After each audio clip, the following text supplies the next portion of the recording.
시청자 여러분 안녕하십니까? 복지TV 뉴스입니다. 장애인이나 여성가장 등의 안정적인 고용을 지원하기 위한 스마트폰 애플리케이션이 나왔습니다. 고용노동부가 고용안전지원 앱 서비스를 시작한 것인데요. 박정인 기자입니다. 장애인이나 여성가장 등 취약계층을 채용하는 사업주에게 인건비를 일부 지원하는 고용촉진지원금과 근로자의 실직을 예방하는 고용유지지원금 등 고용과 관련된 다양한 법과 제도가 구직자들에게는 이해가 쉽지 않습니다. 특히 취업 취약계층에게는 어떤 제도를 구직자가 적용받을 수 있는지 모르는 경우가 많습니다. 이에 따라 고용노동부가 취업 취약계층 등 구직자들이 언제 어디서든 고용과 관련해 궁금한 점을 해결할 수 있는 스마트폰 애플리케이션을 서비스하기 시작했습니다. 고용안정지원 앱이라 불리는 이 서비스는 이달 5일부터 플레이스토어나 앱스토어에서 고용노동부를 입력하면 무료로 설치할 수 있습니다.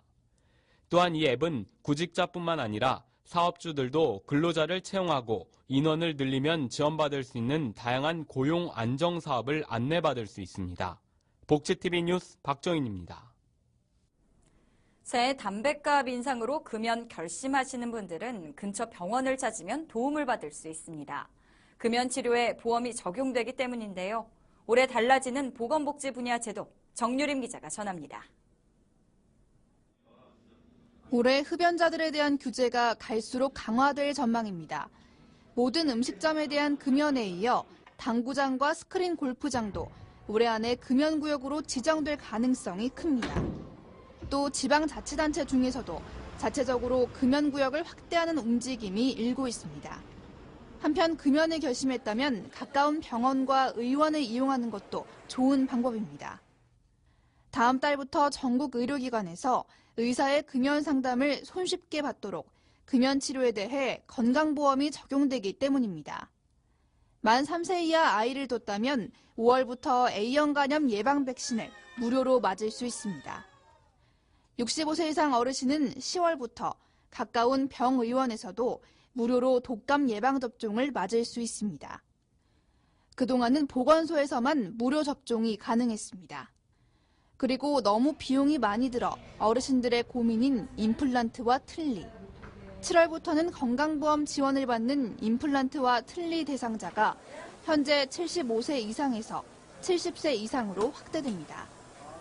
하반기에는 전국 주요 대학병원에서 진료를 받을 때 비용을 절감할 수 있을 전망입니다. 진료비가 비싼 선택진료 의사의 비율이 현재 80%에서 65%까지 축소되고 4-6인실의 비중이 현재 50%에서 70%로 늘어납니다.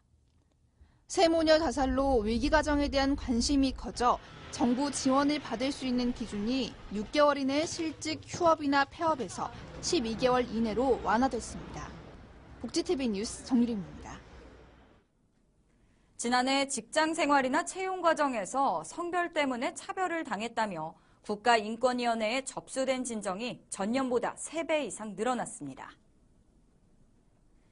인권위에 따르면 지난해 1월부터 11월까지 성차별을 당했다며 접수된 진정은 모두 61건으로 2013년 같은 기간 제기된 진정의 약 3.2배에 달했습니다. 또 성적 농담이나 원치 않는 신체 접촉 등 언어적, 육체적 성희롱을 당했다는 진정, 혼인 여부에 따라 차별을 받았다는 진정도 2배 가까이 증가한 것으로 조사됐고 진정인의 대다수가 여성인 것으로 나타났습니다. 노조 지부장이라도 중증장애인이고 노조 전임 활동이 가능한 근로시간 면제자라면 장애인 고용장려금 지급 대상이라는 결정이 나왔습니다. 국민권익위원회 소속 중앙행정심판위원회는 한국장애인 고용공단이 시내버스 업체 A사로부터 장애인 고용장려금 일부를 환수한 처분은 위법이라며 부당하다는 행정심판 결정을 내렸다고 밝혔습니다. 앞서 A사는 2013년 공단에 장애인 고용장려금을 신청했지만 공단은 A사의 노조 지부장인 B씨가 장애인 근로자에 포함됐다는 사실을 확인했습니다. 이에 공단은 노조 지부장은 장려금 지급 대상이 아니라며 B씨가 노조 지부장으로 인한 2009년부터 2012년 장려금 일부를 환수 처분한 바 있습니다. 아파트 장애인 주차구역에 주차를 하던 동대표에게 다른 장소에 주차할 것을 요청한 경비원이 이 동대표의 민원으로 해고됐다는 의혹이 제기되고 있습니다. 서울 도봉구의 한 아파트에서 경비원으로 일해온 권모 씨는 지난달 31일 해고 통보를 받았습니다. 권 씨는 동대표 김 씨가 장애인 주차구역에 주차하지 말라고 말한 것에 대한 불만을 입주자 대표 회장에게 말했고 이 이야기가 아파트 경비 용역 업체로 들어가 해고를 당한 것이라고 전했습니다. 반면 김 씨는 그런 사실이 없다고 말했으며 용역업체 관계자는 권 씨의 근무 태도가 성실하지 않아 재계약을 하지 않았다고 전했습니다.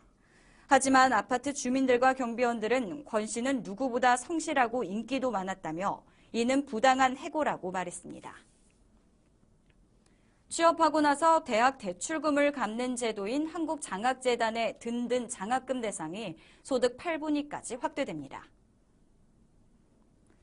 이에 따라 올해 1학기부터 부모와 자신의 소득이 연 7천만 원 이하인 학생까지 든든 장학금을 받을 수 있게 돼 9만 7천 명가량이 추가로 혜택을 받을 것으로 보입니다. 교육부는 또 대학 신입생에 한해 기존 대출금을 반환하지 않고 추가 대출을 해주는 제도도 신설했습니다. 한편 대학생과 대학 원생에 대한 2015학년도 1학기 학자금 대출은 1월 6일 시작되고 금리는 2.9%입니다. 최근 대한항공 회항 사건으로 기업의 사회적 책임이 강조되고 있는데요. 대학생들도 이에 상당한 공감대를 가지고 있는 것으로 나타났습니다.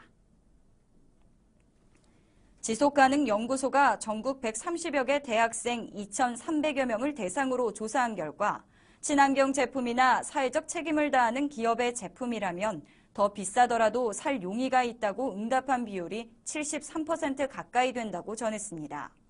연구 관계자는 이번 조사가 기업의 사회적 책임에 대한 한국 대학생들의 공감대가 예상외로 넓다는 점을 알 수 있다고 말했습니다. 학교 폭력 근절, 아무리 강조해도 우리 학생들의 노력 없이는 어려운데요. 서울 노원구에 체험을 통해 학교 폭력의 심각성을 일깨워주는 곳이 있다고 합니다. 김소영 기자입니다.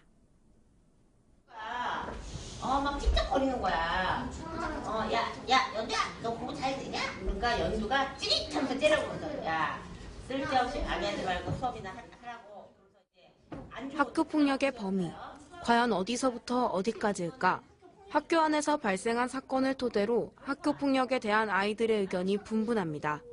알듯 말듯 서로의 의견을 나누며 학교 폭력에 대한 올바른 정의를 배워보는 이곳은 노원청소년 수련관 4층에 위치한 서울시 청소년 폭력 예방을 위한 호루라기 센터인데요. 지난해 10월 전국 최초로 문을 연 이곳은 폭력을 체험하다 그리고 공감한다라는 캐치프레이즈로 청소년을 대상으로 체험형 학교 폭력 예방 교육을 실시하고 있습니다. 또 학생들도 그대로 기대를 하고 오고 또 즐거우면서도 공감할 수 있으면서도 학교 폭력을 근절하는데 본인들 스스로 느끼도록 하는 그런 효과를 하기 위해서 저희가 체험장을 만들었습니다. 매주 수요일과 금요일 하루 2차례 초중고 학생과 학부모, 교사를 대상으로 교육을 실시하고 있는 이곳은 무엇보다 아이들이 스스로 학교 폭력의 심각성을 일깨우는 것을 목표로 하고 있습니다. 이유 없이 당하는 학교 폭력, 내가 그 피해자 입장이라면 어떨까? 아이들은 분노 표출을 시작으로 다양한 놀이에 참여하면서 친구의 입장에서 생각해봅니다. 이처럼 이곳은 무엇보다 다른 사람의 입장에서 경험하고 생각하며 스스로 느끼는 시간을 제공하는데요. 머리가 아닌 몸으로 느끼기 때문에 학교에 갔을 때 혹은 기타 다른 곳에서 친구들을 만났을 때 그거를 더 기억을 해낼 것 같아요. 마지막 고백 체험에서는 6개 체험 공간에 알게 된 다양한 체험들을 바탕으로 학교 폭력을 대처하는 앞으로의 각오를 밝히고 자신을 되돌아보는 시간도 갖게 합니다. 학교에서는 그냥 이론만 가지고 해봤는데 여기서는 피해자도 돼보고 가해자도 돼보니까 각자의 다 생각을 알아볼 수 있었어요. 학교 폭력을 당하는 친구의 마음을 이해해주고 같이 용기를 북돋아줄 거예요. 앞으로는 학교 폭력 친구들이 싸우면 방관하지 말고 참여해서 도와주고 앞으로는 친구를 괴롭히지 않겠다는 생각이 들어요. 학교 폭력은 어디서부터 어디까지일까? 아이들에게 학교 폭력에 대한 올바른 지식을 전하고 가해자와 피해자를 몸소 체험함으로써 학교 폭력의 심각성을 알리는 호루라기 센터는 우리 아이들에게 행복한 학교 생활을 위한 해답을 제시하고 있습니다. 복지TV 뉴스 김소연입니다.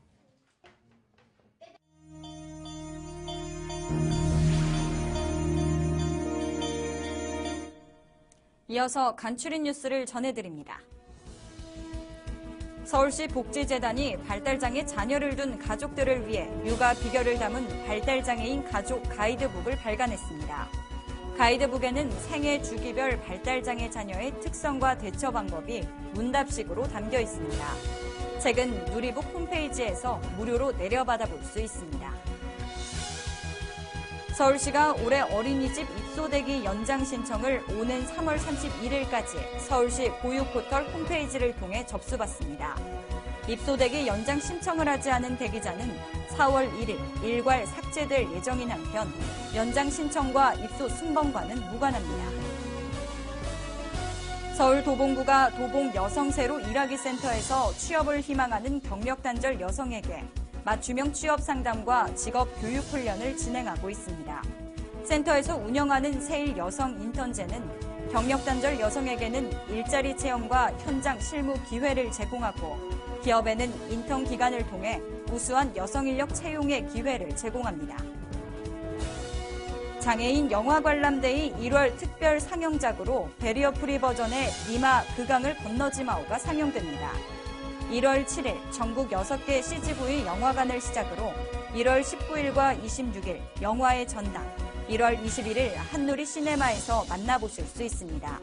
영화 관람 신청은 한국시각장애인 연합회에 문의하시면 됩니다.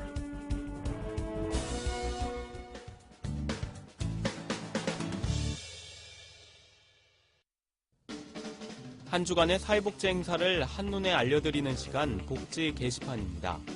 굿네이버스에서 이달 14일까지 결연 아동에게 보내는 편지를 번역해줄 펜 6기를 모집합니다. 활동 내용으로는 월 2에서 3회 회원 편지를 한글에서 영어, 스페인어, 프랑스어로 번역하고 아동 편지를 영어에서 한글로 번역해주면 됩니다. 자세한 사항은 굿네이버스 I'm Your Pen으로 문의하시기 바랍니다. 월드비전에서 이달 21일까지 지구촌 이슈에 대한 세계 시민들의 모임 월드비전 지도박 행군단 10기를 모집합니다. 지도박 행군단은 전 세계 아동의 권리를 침해하는 빈곤과 불평등의 글로벌 이슈에 대해 고민하고 실천에 앞장서기 위한 세계 시민들의 모임입니다. 자세한 사항은 월드비전으로 문의하시기 바랍니다. 지금까지 복지 게시판이었습니다. 이야기가 있는 시간 오늘의 영상 함께 보시죠. 새해의 시작을 나눔과 봉사의 실천으로 해보는 건 어떨까요? 대한적십자사 직원들이 시무식을 대신해 서울역 광장에서 노숙인과 독거노인에게 떡국을 나눠주었는데요. 함께 나누는 떡국만큼이나 따뜻한 한 해가 시작될 것 같습니다. 이렇게 봉사활동에 참여는 하고 싶은데 참여 방법에 어려움을 느끼는 분들이라면 1365 자원봉사 포털 사이트를 이용해 보시는 것은 어떨까요?